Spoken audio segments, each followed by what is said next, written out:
Support for Amplified Voices comes from the Restorative Action Foundation. Learn more at restorativeactionalliance.org.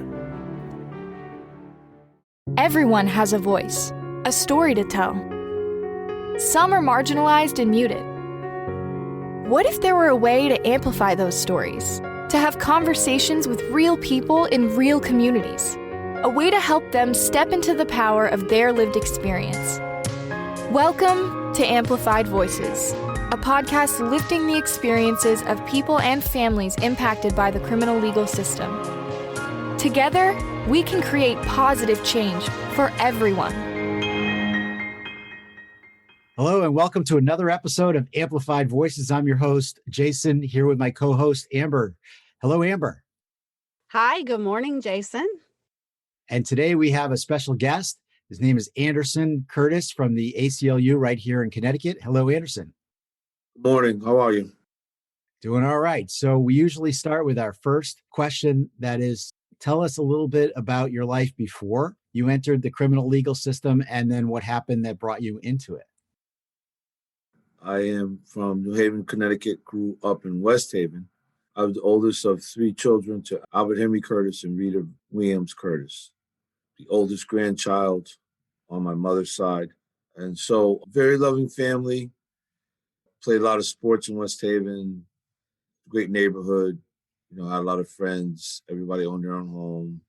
We were living the American dream. So you said you're not only the oldest to your parents, but the oldest to your aunts and uncles. You carry a lot of responsibility as the oldest in any family, right? You're like the first of that next generation that carries a lot of responsibility. Did you feel that growing up? All my life, especially with my maternal grandmother, God rest her soul, she really pushed me. And so, I hate to start at the end, but, the last 2 years of her life, I got to spend a lot of time with her. 2007 to 2009, I was going to Gateway, and I finally earned my associate's degree. And I ran to her house all excited, Grandma. And she didn't turn around, no hug. She was just standing at the kitchen washing dishes, and she just said, "About time." Oh, boy. And that was her response. So that pretty much summed up the expectations. But those expectations were all about what was best. You know what I mean? Right. And so, there was love and support with that. But, it took me a lot of years to navigate and to really learn that and to really hear her. I went through a lot of trials and tribulations because of who I am. Let's face it, they're good and bad in all of us. You know what I'm saying? And so the journey from there to here was a pretty long one. But, the schooling was good. The friends were good.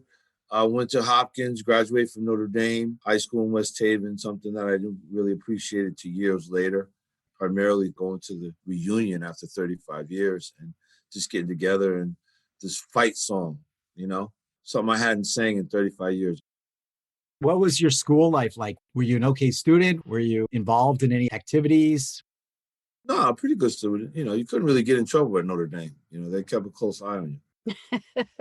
We had to get creative. In order to get into college, they want extracurricular activities.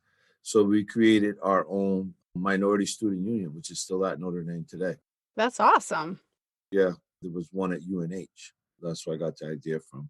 So you built it from the ground up, huh? A few of us in our class, we built it from the ground up. Still some good relationships there, but more importantly, it was about, what I learned about myself. Pretty much everything that I see now is like a reflection in the mirror. Not only the values that my family instilled in me, but the life lessons, especially through the struggle. And so you built that from the ground up. So it seems like you've been organizing forever. That's the funny thing is I didn't know I was an organizer until I got here. I'm like, oh, that's what this is called? Yeah.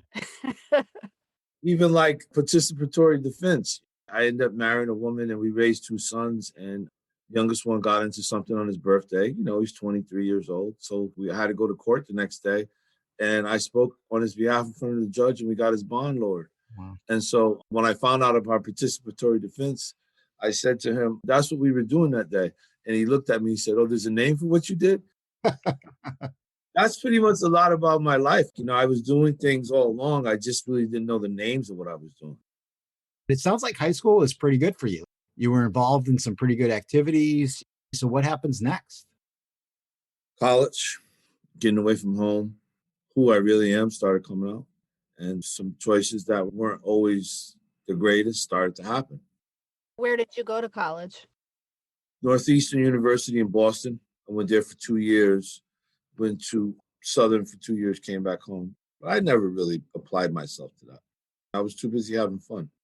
Unfortunately, my addiction continued to escalate from high school, college, drinking, smoking marijuana. And then reality started hitting in and not living up to your potential. And that whole shame and self-esteem lowering process starts creeping in. And you don't even realize it's going on. I started to wake away further and further from who I was and wasn't really looking at who I was becoming. I was just had my foot on the gas pedal and just was flying through life. It sounds like the shame was coming from doing those things and not pursuing some of the academics that were there in front of you. Am I reading that right? It was a conflict, it was discrepancy. You know what I mean? You're raised one way, you have these values, they're embedded in you. You know they're in there, your parents know they're in there, but my behavior was saying something totally different. And that's where the conflict with the identity and the self-esteem started for me. It was social behavior, it was a different time. The drinking age was 18, people were in clubs, and so that really carried me all the way to, I would have to say, like 97, 98. And then I had to move out and get on my own. My parents were no nonsense folks. So they bought a house and they told me I couldn't come. So you're 26 years old and you're done with school at that point. Drop out, You dropped out of college started a series of jobs and just going through life. and you tried to move back home and your parents said, There was no trying to move back home. That was clear that they were moving on without me. And it was time for me to start taking care of myself. okay. What was their reaction to the dropping out and what's going on with you? Are they I needed to figure it out. It was my life. They did their part and, they were moving on with their life. They took me as far as they could. They gave me everything I needed to be successful. It was the choices I made. So what did you do? You ended up getting a job. A million jobs. I had a million jobs over the course of my lifetime. How many times I got fired? That's all part of it. I felt like a big slide. Also connected with 87, 88 was first time getting arrested. Working at UPS, up to no good. Ended up going to North Avenue jail for a week. And when I got my court date, my father was there in Bridgeport. And he stayed in the court all day. And the judge let me go to him. And so years later, he reminded me of this because, part of going through addiction and shame is, you tend to forget things that you don't really want to look at. At least I do. I've forgotten things. So I call it selective amnesia. Anyway, when I came out of the courthouse that day, he told me to kiss the ground. And he told me that this was the last time he was going to do this, the first and last time. And I needed to really think about how I was living. And that has not changed from my parents. They were big believers, you had to deal with consequences. I was their consequence at 18. They had me at 18, so they knew. There's really no arguing with that. So anyway, getting bailed out, just continuing on, not really taking the court system seriously, not paying the fine, things snowball, warrants happen, you go from one charge to the other. And before you know it, now you're looking at this, you're looking at that, constantly on probation, constantly violating probation. So basically the addiction and lack of self-esteem, I became a brawler and started to fight. My anger really drove me looking back. And I was really angry at who I was becoming. Couldn't stop that slide. And so, once the addiction takes over, you're off and running. And so that lasted for 20 years. I never really did long periods of incarceration until my last one, 2006 to 2007, which was 9 months. And that time I went in determined not to come out the same way. So before that, you're getting picked up for various fighting or drinking. How did you keep getting caught and brought back into the system where you? I was a menace. I made bad choices. I was impulsive. There's the fog when you do it, and then there's the real hard when you wake up and you're in that bullpen and you're looking around. And then you go back out and now you want to forget about it. That was my cycle. It was just a cycle, Right. You mentioned that you were on probation. You had some probation violations. Tell us a little bit about probation. And did you find probation to be supportive? Did you receive services? What did that look like? One of the highlights of the probation process was in 2006. At that point, I decided to come clean. When my probation officer told her I was using, she put me into treatment in Blue Hills here in Hartford. I had previously had a year not in recovery, just abstinence, because I wasn't practicing principles. I wasn't doing anything. When I did the assessment at Blue Hills, I told them that. And they were like, well, you know, you already been here 10 days. I'm like, look, I've already started using. If you refer me to a lower level of care, which they were talking about, sending me to outpatient based on the year, I'm like, that year is gone. I've already started using. If you sent me out here, I'm not going to go back to probation. I'm not going to do anything. I'm going to go use. And that's what happened. They referred me to a low level of care. I never reported back to probation. And that was in July of 2006. I got arrested by November. Now I have a violation of probation. And I was ordered to serve the year, which I had already did 3 months on. So that ended up being 9 months. And that was it. I was done. I was tired of me. I was tired of just that whole cycle. And, you know, I began to look for something different. I kind of built my own program while incarcerated at Rogowski. Sought out some people, Bible study, purpose-driven life, Rick Warren. Ended up getting a job in the kitchen, worked out from April to August, 7 days a week. Took some victim and offender classes. Got to take a college class from Three Rivers Community College, personal finance, Professor Bob Suma, who taught me to pay myself first. And that echoed for the next 20 years for me. And sometimes that wasn't about money. That whole mentality of paying myself first was, you know, what is the best decision for Anderson right now? And so when I took that class in Rogowski and started doing things differently, feeling different about who I was encountered with my life in the prison while working in the kitchen, went to take lunch. There was some bleak shots that were in there with the warden. And the door opens, and here's my cousin, Denise Hall, who I forgot she worked for the Department of Corrections. She was good friends with my oldest cousin, Robin Ford, and we're standing in a room. And, you know, I wasn't ashamed, Amber and Jason. She said, what happened? I said, well, I'm here. I had to take care of my responsibilities, but it's good to see you. You look good. She said, you look good too. I said, okay, thank you. And that was a total surprise, right? And when I came out of the room with the lieutenant, I looked back and he looked at me. He goes, you know her? I said, yeah, that's Denise. I grew up with her. And he goes, oh, that's such and such commander or something. She hadn't gotten up there. Anyway, I said, well, she's just Denise to me. And I reflected on that. That was the beginning of me starting to feel different about myself. So how long were you incarcerated that last time? 9 months, November to August. 9 months. Okay. So you went through a transformation that last time you went in. It was, this is the last time I'm doing this. Done. And you made a commitment to yourself. What would you say to people who are struggling the way you were struggling before that switch went off? How can you help them get to that switch? That's a big question. The biggest thing I could say, in Carlito's way, he talked about talking to a counselor when he was incarcerated. And the counselor told him, Carlito, you can't sprint through life. You're going to get tired. And that's what happened to me. I just got tired. I got tired of me, the recidivism in and out. I got tired of putting on that tan suit. You know, I just got tired. I wrote a poem about again, you know. Never again was my mother going to have to get a collect call from me.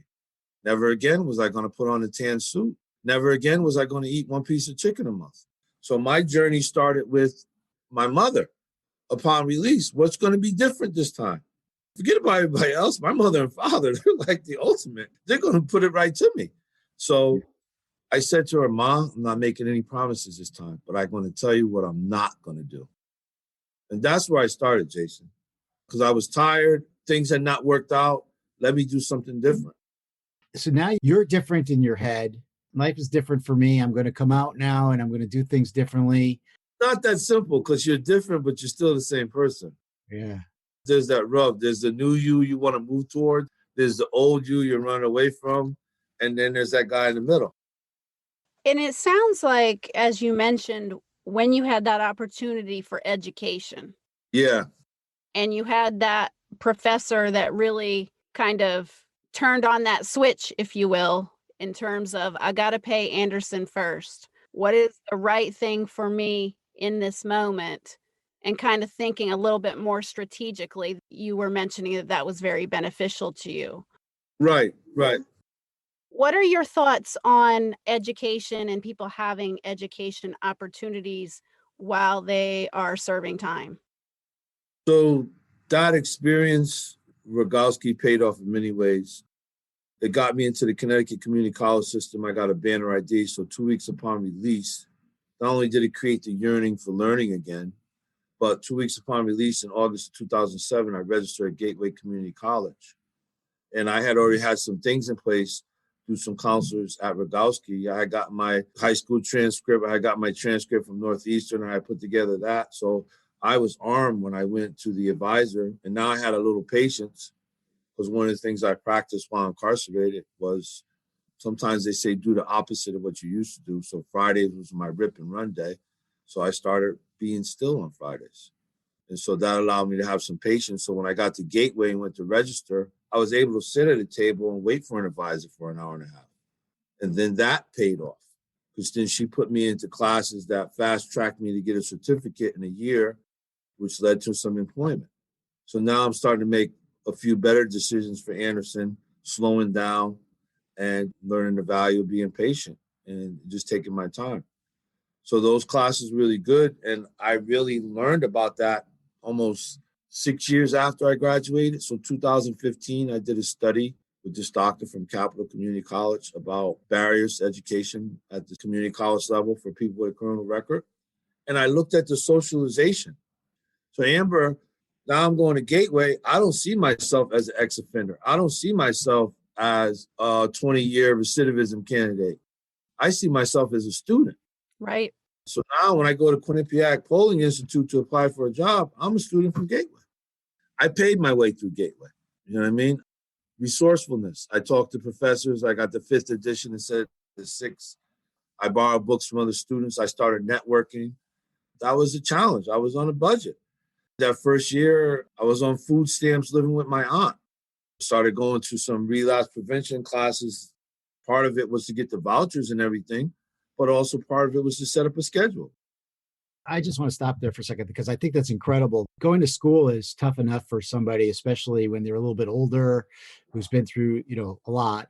And in addition to that, you've got all these other obstacles that you have to be resourceful and figure out, how do I even get access to the materials needed for the class? How do I get food to live? Where am I going to do my laundry? I mean, all that stuff is an extra burden. So the fact that you're able to successfully complete a course is so incredible. And we need to recognize and say that. Yeah, let's recognize my aunt, Gwendolyn Williams, my mother's older sister. Like I said, I grew up around my aunts and uncles, right? She came and got me the first day of class at Gateway on a Saturday. I was homeless. I had gotten out of prison 2 weeks before. I went to go live with my now ex-wife, and I lasted 2 weeks there. I was determined to change my life. I packed up all my stuff. I was ready to go sleep at the shelter. My aunt came and picked me up. Based on a previous conversation when she came to visit me, she couldn't believe the change in me. It would have been so easy for you to go back into that same groove. I mean, that's what you knew for the prior decade, to overcome that hurdle and then to be faced with living the way you had to live during that time period. It's just remarkable. And I think people need to understand that. Yeah, a lot of family support is what I'm saying. I really like that you're highlighting that family support. I just read Bruce Western's book called Homeward, and it really points to that family support and how critical it is when somebody is in that period of reentry. And what you find is it is the mothers, it's the aunts, it's the grandmothers. These are the individuals that are essentially bearing the burden of mass incarceration and reentry. So I really like that you highlighted that. And I just want to shout out to your aunt and the rest of your family. And if you didn't have that, don't even go there. I shudder. I can't even imagine that. But again, my aunt didn't play games with me. She was very straight up. And so I learned, my aunt was a clinical person, master's in social work. So I used to come home, Amber, and she would be watching TCM, Turner Classic Movies. And I'm like, why are you watching this? She goes, I had a tough day at work. I just want to unwind, blah, blah, blah.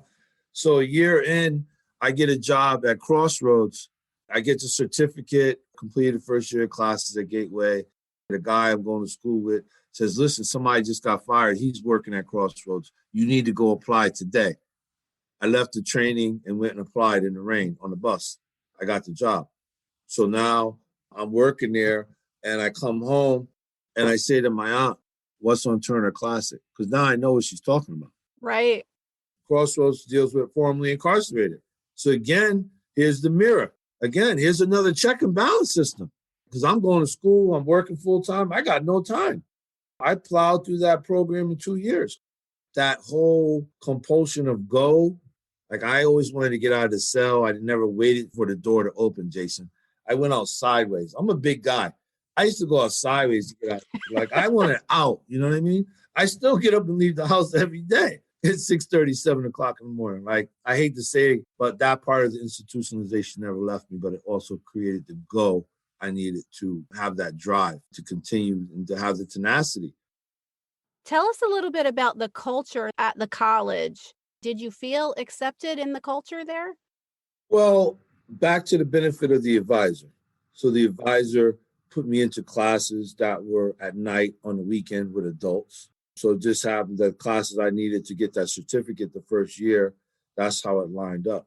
So I wasn't going to school in the daytime with the younger students. I was primarily going to school at nighttime with adults that were working.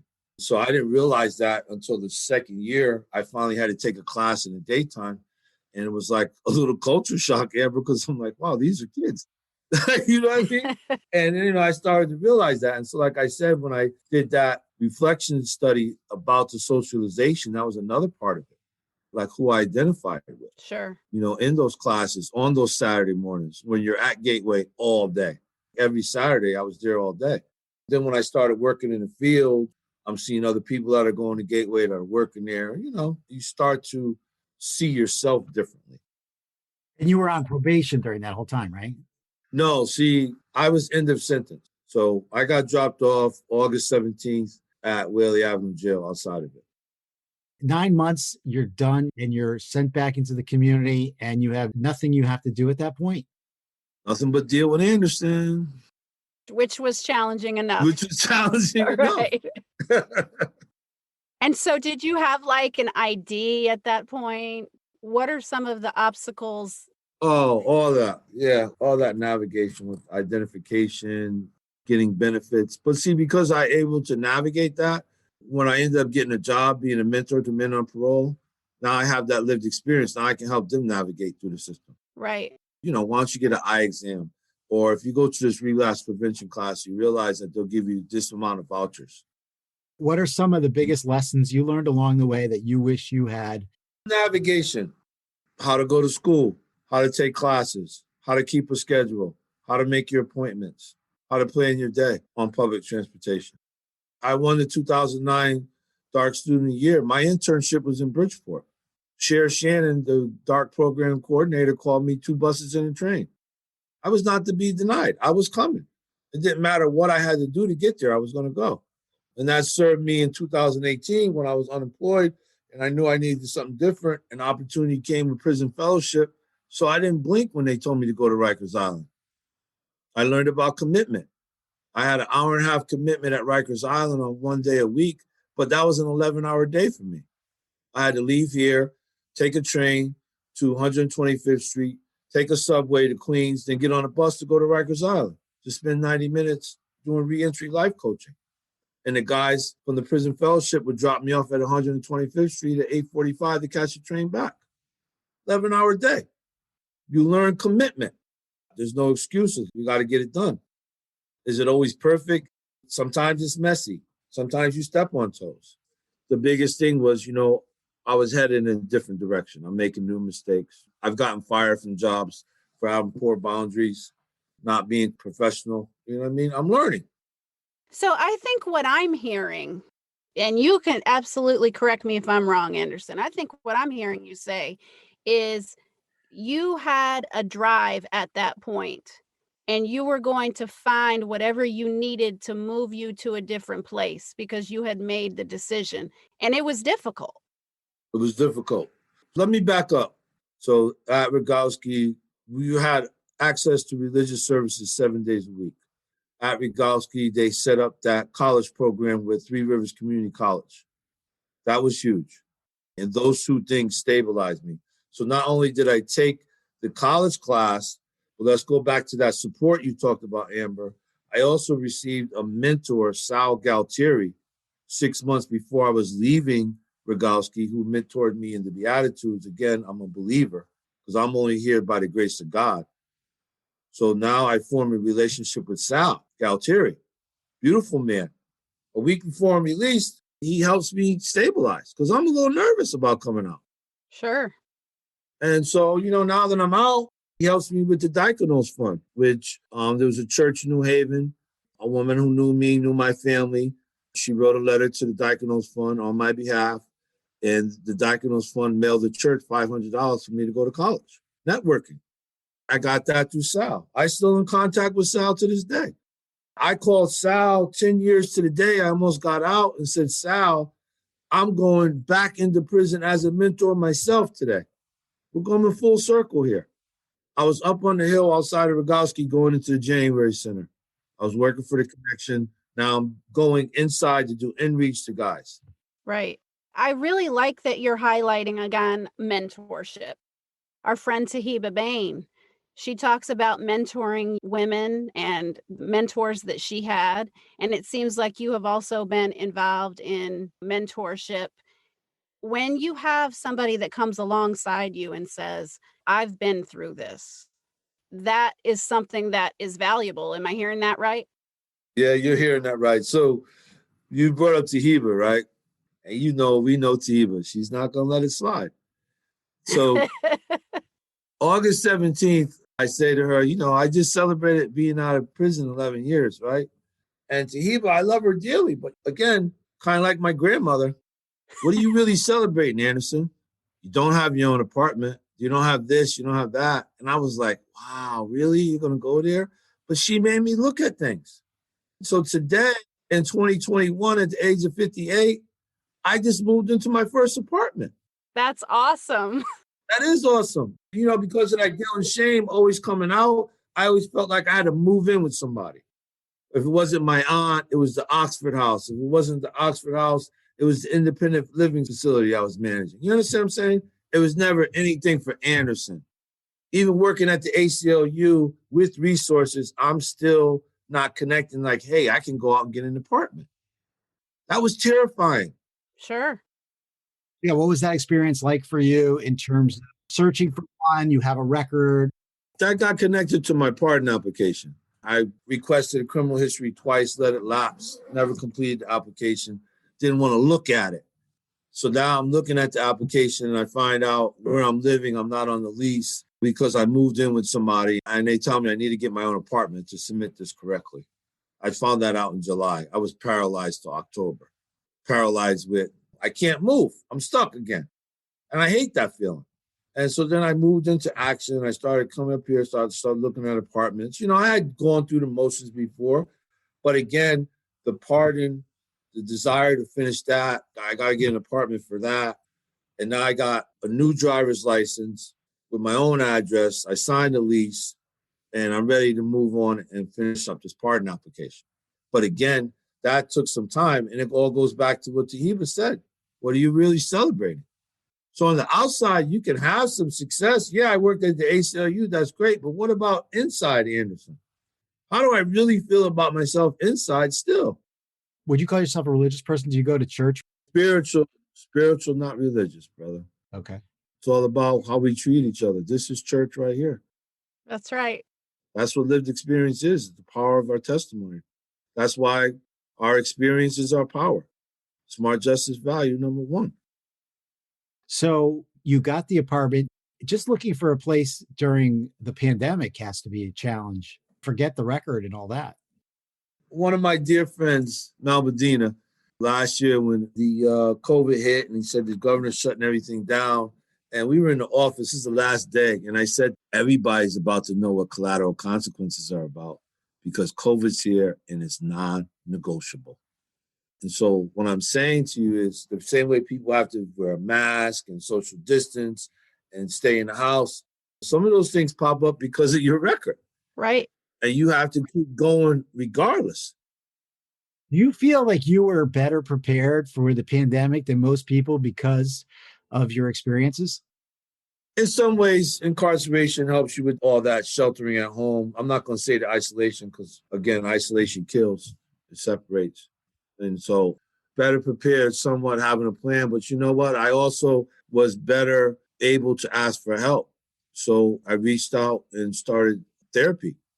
You know what I'm saying? I met a tremendous person in my advocacy, formerly incarcerated like me, Black like me, and they get me.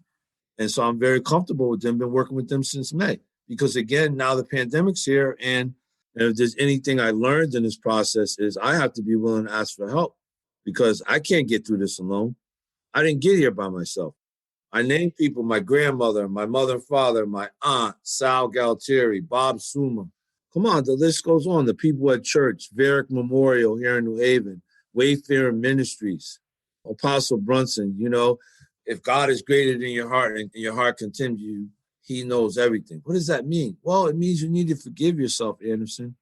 If you're condemning yourself, God has already forgiven you. You need to learn how to walk in that forgiveness. It took me 3 years to learn that scripture, to learn what it really means. But when I saw him again, and I gave him a hug and I gave him a kiss on the cheek and I told him I know what it means today. So there's people in my life, again, the mentors, men I look up to, men who are living. How did you find your way to the ACLU? Well, you know, like most good things in life, it usually finds you. You know what I mean? I wasn't looking for the ACLU. You only hear about them in the movies, right? But relationships. I met Mel Medina. He did an interview with me. Then he had a lobby day. I met my current communication associate, Raphael. He's from Waterbury. Raphael and I and a couple other men participated in the ACLU Lobby Day 2016. And I enjoyed that. That led me to getting involved with Fair Chance Employment, Fair Chance Coalition. Worked on that bill, testified here in New Haven, wrote my own testimony, you know, learn how to testify. And so when a door opened for a public hearing in front of the Sentencing Commission on bail reform, I got a burning desire to write something. The bail reform I want to talk about is forensic peers, men and women who can help other men and women navigate either the back end or the front end of the criminal legal system. Because back to that system navigation, back to the ability to sit with yourself and turn a no into a yes. Back to, can you keep your schedule? Can you do all the stipulations that you have to do on parole? Can you see the parole officer as a resource and not a barrier? Things like that. I've had many jobs. I've cashed a few checks, but there's no greater payday when another person calls you and they tell you, I get it, Anderson. Thank you. You helped me. Right. The guy who walks into the parole office and believes he's going to jail called me at 3 o'clock in the morning, texting me. I go see him at 8. Let's take a walk. Just for the next 45 minutes, just please don't mention going to jail anymore. I said, no, we're going to go in there together. And he asked for treatment. And he got it. A miracle in one day. The parole officer made a call and it was in bed. That never happens. But it happened. I couldn't ask for it, but I helped him find his words to ask for it. So 2016 was the first time you had testified? Yeah, but you know, back to I've been testifying from 2007. I'm going to church. You know, they ask for testimonies there. So, you know, I go to meetings, I speak about things. So, you know what I'm saying? You learn to talk about your life. How many times have you testified at the Legislative Office Building, either in person or virtually? Over 12, 15, I don't know. One thing that I do is when I testify, I don't want to forget where I came from. And so to recreate that, I don't eat before I testify. And when you're hungry, that creates a natural edge to you. You know what hangry feels like. Oh, yes, I do. I vomited in the Legislative Office Building because I didn't eat. I was there. I'm a witness. So am I. Yeah. But what I'm saying is that, you know, sometimes that helps me have that edge, that in my voice, my tone, my seriousness. Gotcha. When a legislator asks you about some harm that can come if a landlord rents to someone formerly incarcerated, I'm able to pivot and say, I'm not here to talk about potential harm to a landlord. I'm here to talk about the harm that's already happened to my community. And this is why we need clean slate. This is why we need anti-discrimination. This harm happens every day. It's been happening. Let's address that. Right. Let's deal with that. Let's see what public safety looks like when everybody comes home to a job and housing. Let's see where the recidivism rate goes when we begin to institute opportunities for people, access for people. Connections for people. Exactly. Mentors. Let's elevate the network of mentors of men and women. I'm not the only person. My story is not unique coming out of and surviving incarceration and making a way out of no way. There's multiple men and women across the state of Connecticut that are doing that today. Right. Now, you're heavily involved in reentry work. What does a typical week look like? Right now, we're in a session. So that's totally different. Everything's virtual. It looks like, who am I talking to? I have a lot of conversations. Either I'm talking to people that are potential supporters, confirmed supporters. I'm talking to my coworkers about policy. I'm talking to other people about how they want to testify, elevate their voices. Let's plan a press conference. Let's meet with Stop Solitary Connecticut. Let's meet with some other organizations that are working in this field also, because we need to all get out of our silos. That's why I'm on your show here today, because I respect both of you and I believe in what you're doing. And this is about so many more people than just us three. Absolutely. Thank you. Well, we both appreciate you being here and talking with us for sure. I enjoy it too. So what do we got going on in terms of priorities and this legislative session and what our smart justice leaders are up to? And could you just explain for those who may not know, what smart justice is and how that all works? Smart Justice is a campaign. Some of the people in the campaign are formerly incarcerated. All of us are justice impacted.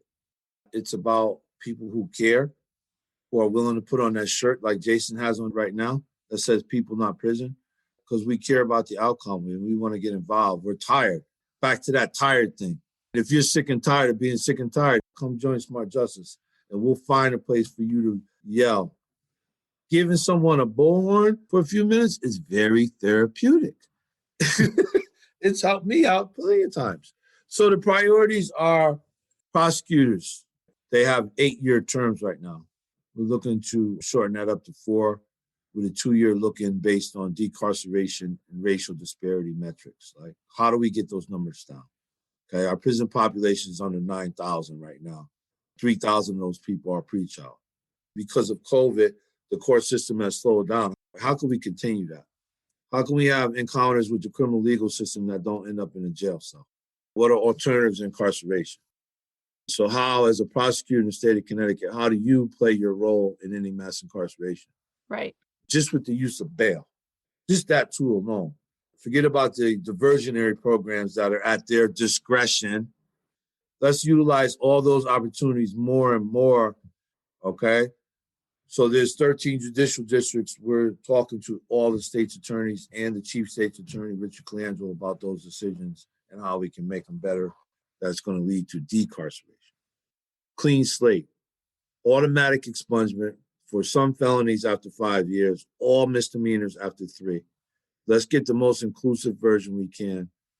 Let's also include some type of relief mechanism through CHRO. The details of that probably to be worked out in committee, but let's be able to find some relief for folks.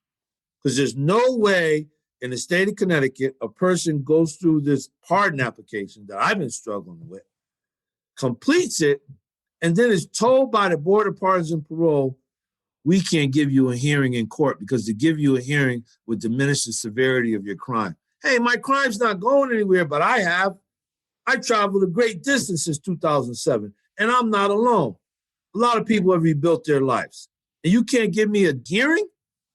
Let's change that right off the bat. If you complete an application, you get a hearing. Don't tell me that 82% of the people that got a hearing got a pardon. Yeah, that sounds good, but what about the other 50% of the 1,100 who applied who you didn't even give a day in court to? They got nothing. You get to decide that? No, I don't think so. So you're working in terms of making sure more people get the hearing and we're measuring the right things. Right. So it's nice to hear that we have a high percentage rate in terms of people who have gotten a hearing, but how can we get more people in the door? 100%. Right. And then the other part of Clean Slate is now that process is gone. You don't have to apply for the pardon because it's automatically expunged. Your record is. Right. Because now that pardon process, those are trauma triggers for people. They are for me. I think I got a therapist. I got people help me with it. Part of it, I don't want to look at it anymore. You got to go back and get police records. You got to look, let's streamline it. People having a hard enough time securing housing and employment.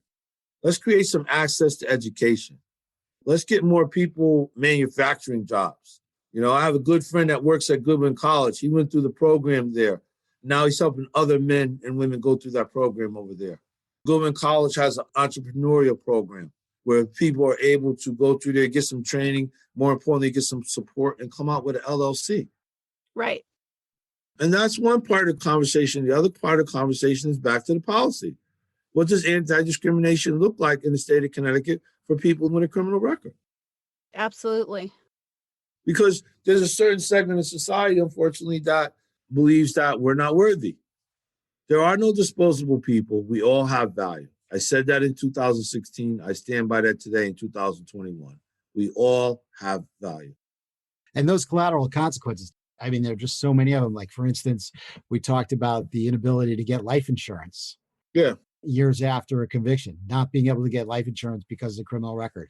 You're not even punishing the guy who committed the offense. You're punishing the loved ones of the person who committed the offense. And it's clear because if you should happen to pass away, you're not going to benefit from that money. True. So what I'm hearing you say is the things that we're focusing on right now are prosecutors, what that process looks like, how they can be part of decarceration. And we're looking at anti-discrimination for people who are living with criminal records. Right. And we're looking at clean slate so that everybody has some mechanism to move on after a conviction when they've done the very difficult work of rehabilitation. And most importantly, let's all get involved in the process. Absolutely. The state of Connecticut has a public hearing on every bill. Every citizen in the state of Connecticut is given a 3-minute opportunity to give oral testimony and submit written testimony. And for the people listening, what is the easiest way or the most direct way for somebody to get involved in that process? Come to our website, sign up as a volunteer, and myself and my colleague, Gus Marks Hamilton, who's the campaign manager, we will contact you. We will follow up. That's what we do. So for this legislative session, which is currently in session, working on several different bills, I know that there's kind of a lot out there. And there's a lot of discussion around the PROTECT Act. Is ACLU involved in that as well? We're totally supportive of that. We just held a joint press conference with Stop Solitary the other day, celebrating the announcement of the closing of Northern. And that came up. Very good. So Anderson, we've had an amazing discussion, kind of walked through the journey, and we really appreciate you being here with us today. If you had one piece of advice for someone who was listening, who is either just starting their journey coming out of incarceration, or maybe somebody who's a family member who's supporting someone, what would that advice look like? For me, the primary word would be patience in all things. Healing takes time. Everything takes time. And reentry, to me, I just had someone paint a painting for my new apartment. And if you picture a jungle and the path is kind of overgrown, you can kind of see it through the trees, but you can't really see it that good. That's what reentry is about. And I just want everyone to know that there is a path out there for you. It's going to take some work to find it, but you're worth the work. You're worth the investment. And that's one of the things that I love about Smart Justice and the ACLU. They've invested in people. And that's what we all have to do as a community, is invest in people. What does a welcoming community look like? Each and every one of us has the opportunity to do that, just by the way we treat each other. And again, we all have value. All people are important. and we're going to all move forward together. Solidarity is our impact. To me, that's what this is all about. How do we all move forward together? We all have dreams and aspirations for our families and loved ones. How do we help each other get there in a safe way? You know, we're all entitled to safety, but we're not all entitled to comfort. And sometimes in these discussions, you can get uncomfortable. And don't conflate that with being not safe. Because the uncomfortableness means that you're in a real conversation. We're trained at the ACLU to lean into the uncomfortable because that's where the progress is going to be made. That's where the dialogue is at. I love that you're not entitled to comfort, because we have hard conversations in the work that we do every single day. And we certainly appreciate your perspective on that. We've been out for some marches for liberation and behind some bullhorns and holding some signs, and we're continue to support that 100%. You gave a number of resources, but is there anything in particular you want to mention? Any other people you want to acknowledge or things you want to advocate for? You mentioned Stop Solitary. You mentioned ACLU Connecticut that you're part of and the Stop Justice campaign. Is there anything else you want to push? Yeah, primarily Barbara Fair. I saw Barbara Fair at the Capitol the other day along with Hope Metcalf, and I remember meeting them in the basement of the New Haven Public Library for the screening of The Worst of the Worst about Northern in the panel. And I remember the kindness, and I remember all the people that have done this work before I got here, who we all stand on the shoulders of. And I just want to acknowledge everybody. There's a lot of people that have gotten us all to this moment, that have sacrificed for years. So, you know, we're building a movement, not a moment. Let's celebrate a little bit, but again, let's celebrate each other and continue to push each other forward and support each other as we move forward together. The people that I work with here at the ACLU, our new political director is Claudine Fox. Gus is the campaign manager now, and our senior policy counsel is Kelly Moore. Our executive director, Dave McGuire, and the rest of the staff here, you know, our legal director, Dan Barrett. This office is just a tremendous place to work. Everybody's inspiring, and we get to come here and address harm in the best way we can. The best way we see fit is through policy. That's what we do. When we deal with people, there's a way that even if we can't help them, we say it with care. Even if you can't help a person, you can help them by listening. And there's nothing wrong with just taking a few minutes and just giving people time to be heard. People want to be heard and be seen. And that where a lot of frustration is out there. And the more we can create opportunities and platforms for folks to do that, we're all going to move forward. I want the dialogue to be the star. I want the dialogue to be the power. All right. Perfect. All right. Well, like I said before, Anderson, we're thrilled that you were able to join us today. And it's very exciting, the work that you're doing. And I love 100% the entire mission of Smart Justice and everything that you're doing. Your leaders are amazing. I love the videos where y'all are out there in the cold. Like, it is cold. You have full face masks on, but you're out there for justice. That is dedication. Terry Ricks, one of our very powerful leaders and speakers, we were at the Capitol the other day, and she was talking about no days off. You know what I mean? This session. And that's what we're about. We're going to be there. No days off. And that's what this is all about. Putting forth our best effort and doing it together. I really appreciate you coming on here, telling your story today, and also representing ACLU and the Smart Justice campaign. Thank you so much for being with us today. I learned a little bit about you. It was great to get to know you. You're doing great work and looking forward to doing more work with you. Thank you for the opportunity, and I hope everyone has a great day. And until next time, Amber. We'll see you next time.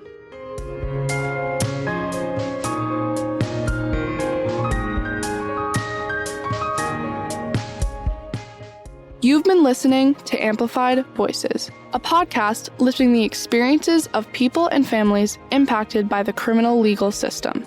For more information, episodes, and podcast notes, visit amplifiedvoices.show.